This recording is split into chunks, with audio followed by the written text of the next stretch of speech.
ओम शांति। गाते हैं तुम माता पिता हम बालक तेरे, लेकिन शिव बाबा माता पिता कब बनते कैसे बनते हैं ये मनुष्य जानता नहीं, केवल गाता रहता है। लेकिन संगम युग पर कल्प के अंत में जब शिव बाबा आते हैं तो आकर के हमारे सबसे पहले माता पिता बनते हैं, क्योंकि शिव बाबा प्रजापिता ब्रह्मा के तन में प्रवेश करते हैं और उनका नाम रखते हैं प्रजापिता ब्रह्मा।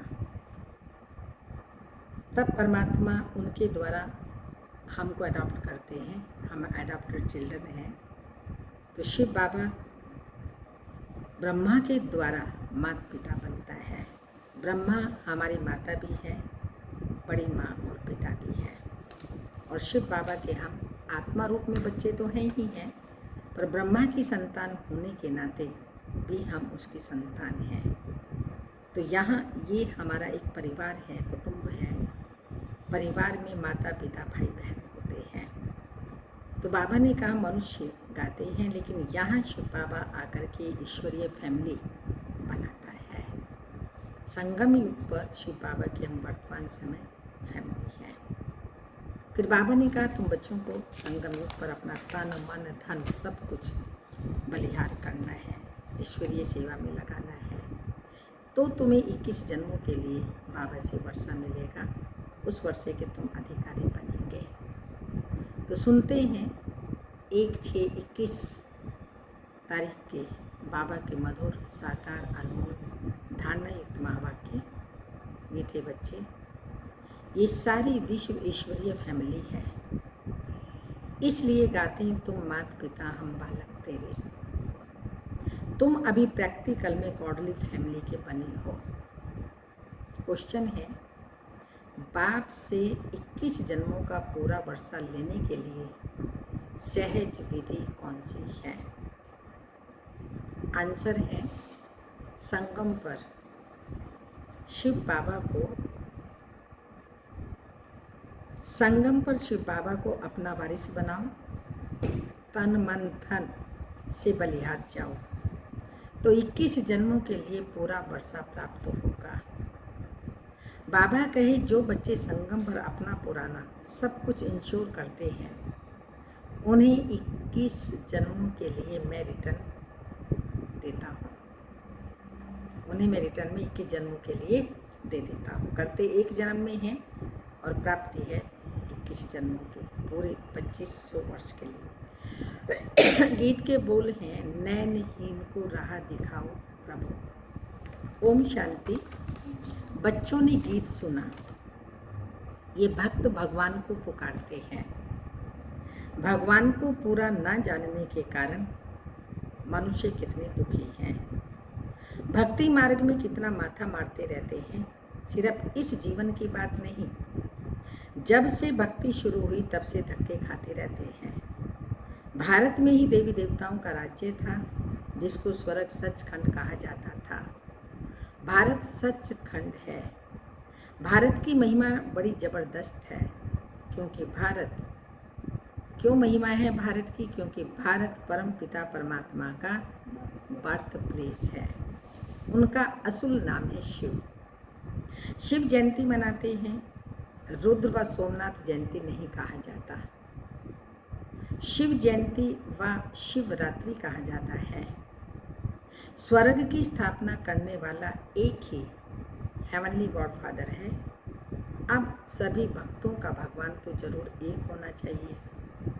सभी नैनहीन हैं, ज्ञान का तीसरा चक्षु नेत्र नहीं है, इसलिए सभी नैनहीन हैं। अर्थात ज्ञान के चक्षु व डिवाइन इनसाइड नहीं। भगवानुवाच्य, मैं तुमको राजयोग सिखाता हूँ। श्रीमद् भगवत गीता है मुख्य। श्री अर्थात श्रेष्ठ मत। अब तुमको बुद्धिमान बनाया जाता है। दिव्य चक्षु अर्थात ज्ञान का तीसरा नेत्र दिखाते हैं। वास्तव में ज्ञान का तीसरा नेत्र तुम ब्राह्मणों को मिलता है, जिससे तुम बाप की रचना के आदि मध्य अंत को जानते हो। इस समय सभी देह अहंकार व 5 विकार में है, इसलिए घोर अंधियारे में है। तुम बच्चों के पास क्या है? रोशनी है। तुम्हारी आत्मा सारे वर्ल्ड की हिस्ट्री ज्योग्राफी को जान गई है। आगे तुम अज्ञान में थे। ज्ञान अंजन सतगुरु दिया, अज्ञान अंधेर विनाश। जो पूज्य थे वही फिर पुजारी बन पड़े हैं। पूज्य है रोशनी में, पुजारी है अंधियारे में। परमात्मा को आप ही पूज्य, आप ही पुजारी नहीं कह सकते। वह तो है परम पूज्य। परमात्मा सदा पूज्य है, पुजारी नहीं बनता, और पूज्य पुजारी कह भी नहीं सकते। देवी देवता ही पूज्य पुजारी बनते हैं, परमात्मा नहीं। सबको पूज्य बनाने वाला है, उनको कहा जाता है परम पूज्य। परम पिता परमात्मा माना परमात्मा। कृष्ण को थोड़ी ऐसे कहेंगे, उनको सब गॉड फादर नहीं कहेंगे। निराकार गॉड को ही सब गॉड फादर कहते हैं। वह भी आत्मा है, परंतु परम आत्मा है, इसलिए उनको परमात्मा कहा जाता है। वह परम आत्मा सदैव परम धाम में रहने वाला है। अंग्रेजी में उनको सुप्रीम सोल कहा जाता है। बाप कहते हैं, तुम गाते हो आत्मा परमात्मा अलग रहे बहुकाल, सुंदर मेला हो लिया जब सतगुरु मिला दलाल। ऐसे नहीं, परमात्मा आत्मा से अलग रहे बहुकाल नहीं, ये पहले नंबर का अज्ञान है। आत्मा सो परमात्मा, परमात्मा सो आत्मा कहना अज्ञान कौन सा है? आत्मा सो परमात्मा सो आत्मा कहना। आत्मा तो जन्म मरण में आती है, परमात्मा थोड़ी पुनर्जन्म में आते हैं। तो बाप पैर समझाते हैं, तुम भारतवासी स्वर्गवासी पूज्य थे। ह्यूमैनिटी के पूज्य सब देवी देवता ही थे। ये सारी ईश्वर की फैमिली है, ईश्वर है रास्ता। गाया भी जाता है, तुम मात पिता हम बालक तेरे। तो फैमिली ही हो गई ना। अच्छा भला ये बताओ, तुम मात पिता किसको कहते हैं और कौन कहता है? मात पिता किसको कहते हैं और कौन कहता है?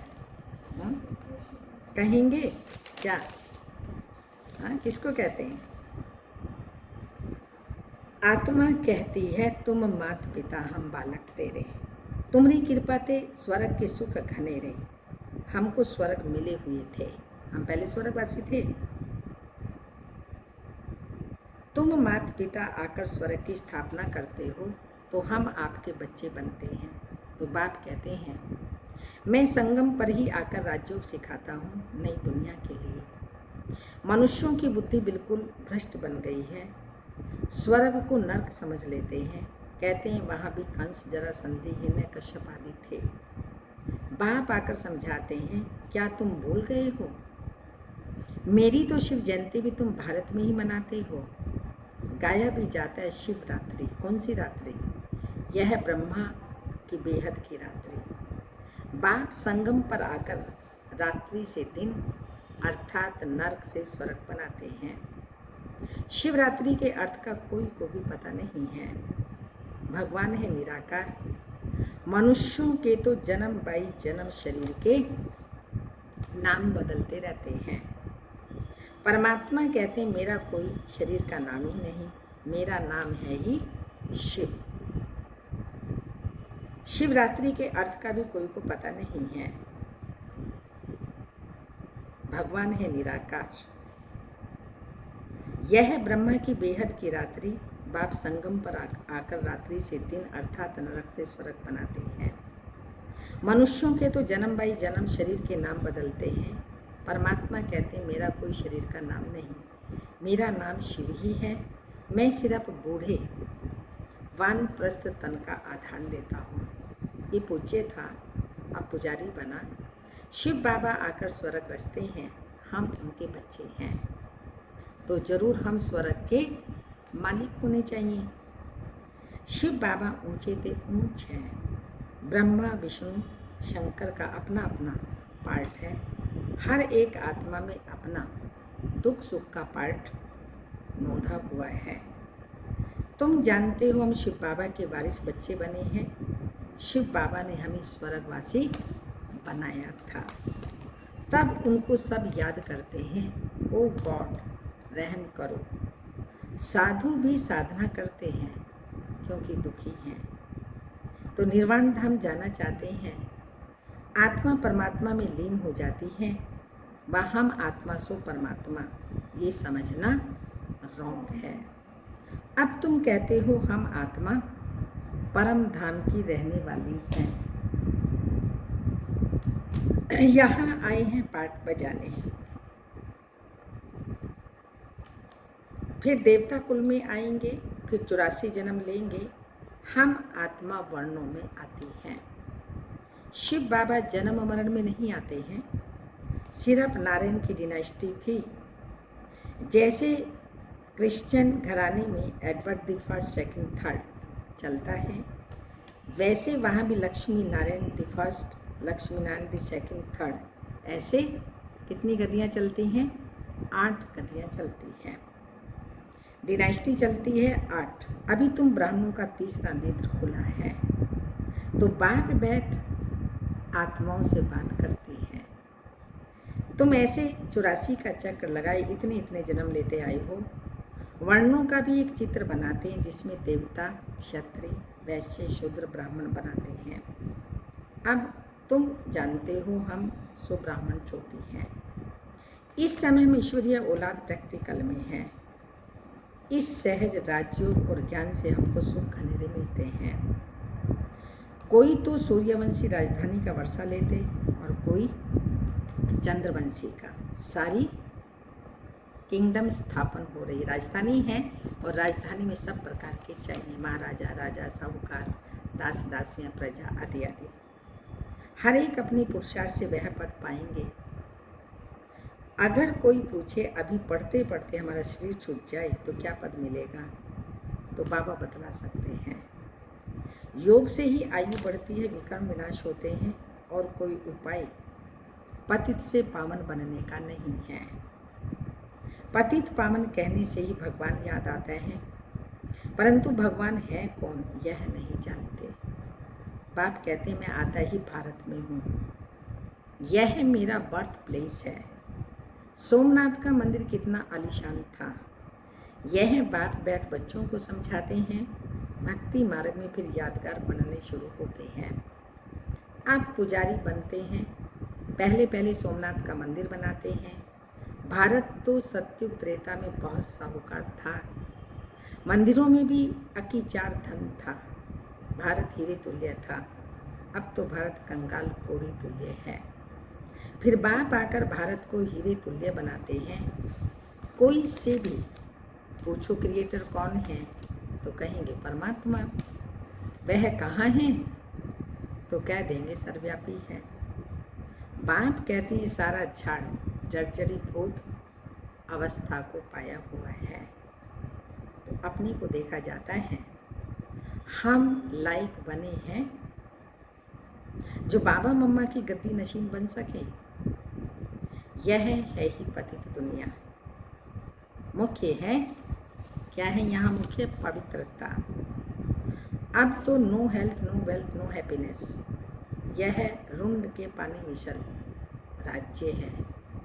इस पर दुर्योधन की कहानी शास्त्रों में लिखी हुई है। दुर्योधन विकारी को कहा जाता है। आ रहा था ना वो, तो उससे पूछा, हाँ चल रहा था, उसको ऐसे ही वो पानी में पाँव रखा तो द्रौपदी बहुत ज़ोर से हंसी और उसको कहा अंधे की औलाद। अंधे देखते हुए भी उसको नहीं दिख रहा था। तो वो बात थी एक्चुअली यहाँ संगम युग की, जो ज्ञान का तीसरा नेत्र नहीं है, इसलिए अंधे की औलाद सब अंधे हैं, सब दुर्योधन हैं, सब भिखारी।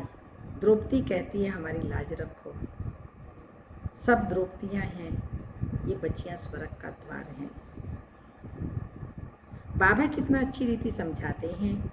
जिनका बुद्धियोग पूरी रीति लगा हुआ होगा उनकी निशानी क्या होगी? धारणा अच्छी होगी। नॉलेज ब्रह्मचर्य में पढ़ी जाती है, इसलिए यहाँ का मुख्य सब्जेक्ट बताया ना बाबा ने पहले ही। मुख्य है यहाँ की पढ़ाई में पवित्रता। बाप कहते हैं ग्रस्त व्यवहार में रहते कमल फूल समान रहना है, दोनों तरफ निभाना है, मरना भी जरूर है। मरने समय मनुष्य मंत्र देते हैं। बाप कहते तुम सब मरने वाले हो, वैसे तो जीते जी मरे हुए हैं।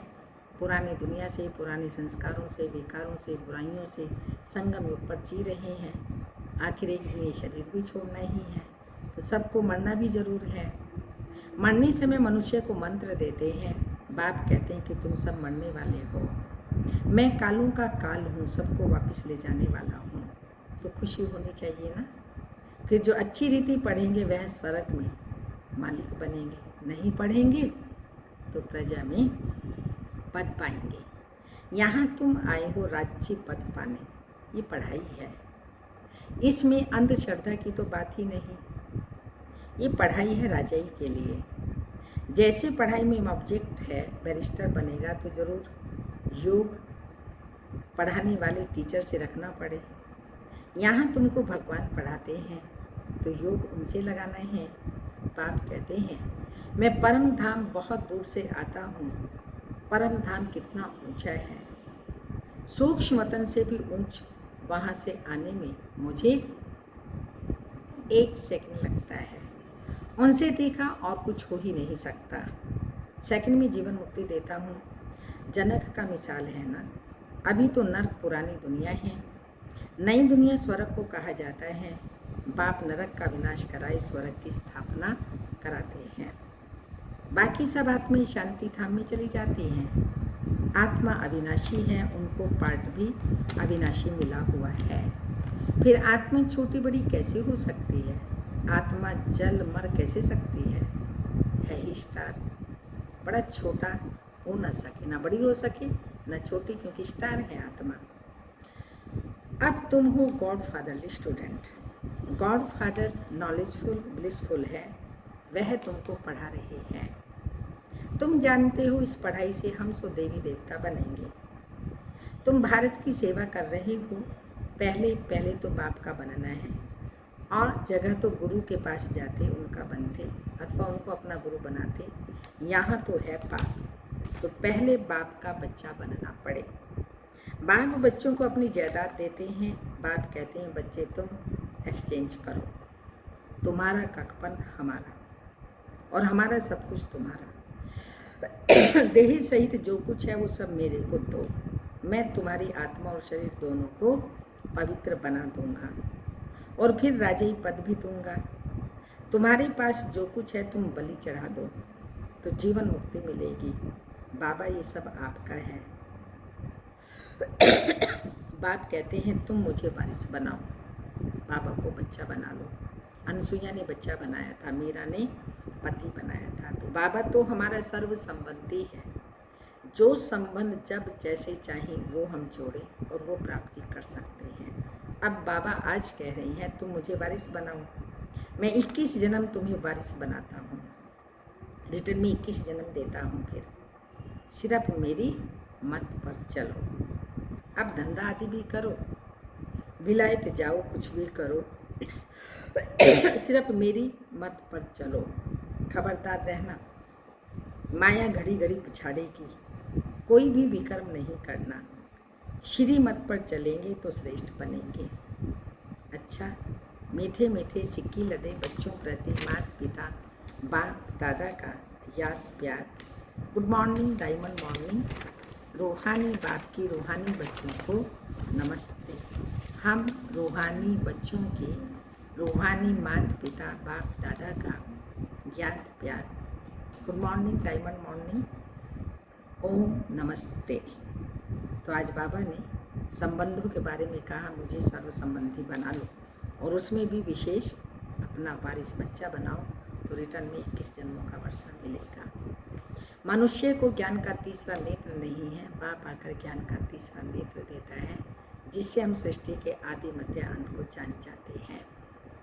इसके साथ साथ बाबा ने कहा कि अब वास्तव में संगम युग पर देह सहित देह के जो भी कुछ है सब कुछ भूल जाना है, क्योंकि ये सारी दुनिया कब्रिस्तान बननी है, कब्र दाखिल होनी है, इसलिए इसको भूल जाना है।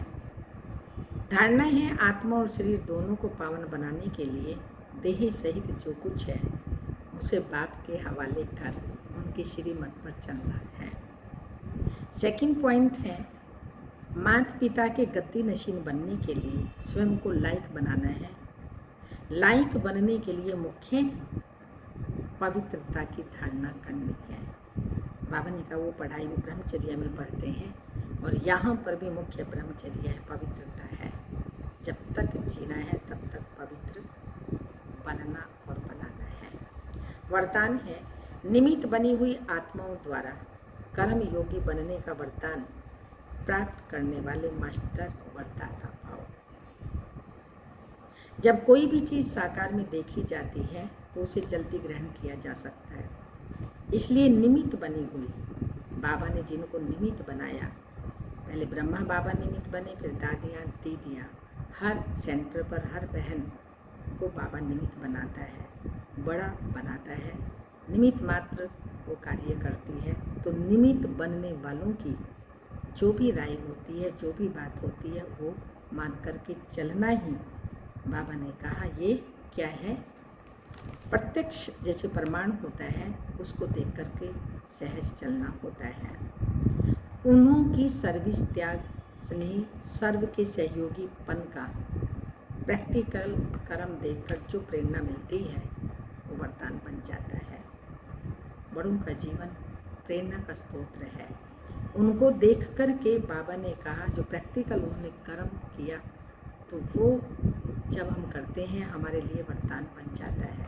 और सचमुच ये देखा है, जो भी बड़ी दादियों दीदियों ने हमें कहा, मुझे याद आता है जब मैं बांधेली थी, बहुत बांधेली, बड़ी दीदी के पास गई छुट्टी लेने के लिए। मैं वापस सहारनपुर जा रही थी शादी कराने के लिए।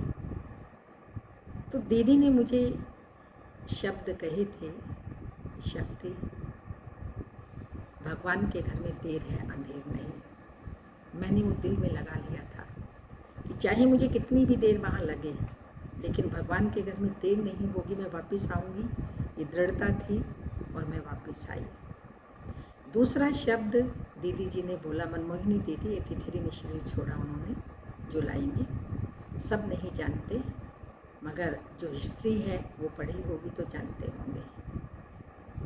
दूसरा शब्द उन्होंने कहा था, जब मैं जा रही थी तो दीदी जी से गले मिल कर के मैं खूब रोने लगी। तो दीदी ने गले से मुझे हटाया, दृष्टि दी और आंखों की तरफ देखा कि ये क्या, तुम तो रो रही हो, बकरी हो या शक्ति हो। तो दीदी जी ने कहा, अगर बकरी होगी तो वहाँ खूंटे से बंध जाओगी, अगर शक्ति शेरनी जिसकी सवारी दिखाते हैं शेर पर, शेरनी होगी तो वापस आ जाएगी। अंदर में ऐसे ऐसे मैंने इसको भी वरदान बना करके, और ये बन गया वरदान वास्तव में, बाद में अपने दिल को लगा लिया था। बाबा दीदी ने ही नाम दिया है और दीदी ही आज ऐसे बता रही हैं, कह रही हैं, शेर पर सवारी है तुम्हारी। तो सामने बार बार वो चित्र इमर्ज करती थी, मैं शेरनी शक्ति हूँ, मैं शेरनी शक्ति हूँ। और सचमुच वो ऐसा वरदान बन गया। अचानक बाबा ने क्या जादू किया, बाबा जाने, दीदी जाने।